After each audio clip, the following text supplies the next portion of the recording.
வணக்கம்.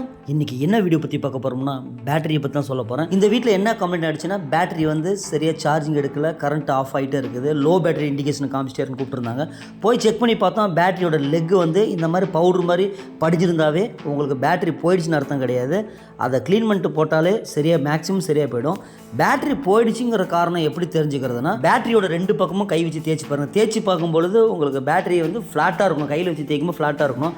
ஒரு சில இடத்துல பார்த்தீங்கன்னா உப்புட மாதிரி இருக்கும், அதாவது டேப்பராக இருக்கும். அப்படிங்கும்போது பேட்டரி வீக் ஆகிடுச்சு நம்ம அழகாக தெரிஞ்சுக்கலாம். இப்போ நான் அந்த பேட்டரி என்ன பண்ணிருக்கேன்னா பிளேடால் அந்த லெக்கெல்லாம் ஃபுல்லாக க்ளீன் பண்ணிட்டேன். அதில் உள்ள பவுடர்லாம் நீட்டாக க்ளீன் பண்ணி எடுத்தது பிறகு வேறு எஸ்எஸ் போல்ட்டு போட்டு ஃபுல்லாக டைட் பண்ணிட்டேன். டைட் பண்ணதுக்கப்புறம் அதில் வாஸ்லின் வாங்கி அப்ளை பண்ணுங்க, அதாவது மெடிக்கல் ஷாப்பில் கிடைக்கும். அது வாங்கி அப்ளை பண்ணால் பவுடர் படிக்கிறது குறைஞ்சி போயிடும். அதன் பிறகு மெயின் ஆஃப் பண்ணிட்டு போட்டுங்க, சார்ஜிங் எடுத்துக்கும். அவசரப்பட்டு பேட்டரி போயிடுச்சு நீங்களே முடிவு பண்ணிடாதீங்க. நான் எடுத்து போகிற வீடியோ சாதாரணமாக தெரிஞ்சாலும் அதில் ஒரு முக்கியமான விஷயம் இருக்கும். இந்த மாதிரி முக்கியமான பயனுடைய நிறைய எடுத்து போகிறேன். தெரியாதவங்க தெரிஞ்சுக்கோங்க, தெரிஞ்சவங்க சாதாரணமாக எடுத்துக்கோங்க. இந்த வீடியோ உங்களுக்கு பிடிச்சி நினைக்கிறேன். பிடிச்சா like and share and subscribe பண்ணுங்கள். தேங்க்யூ.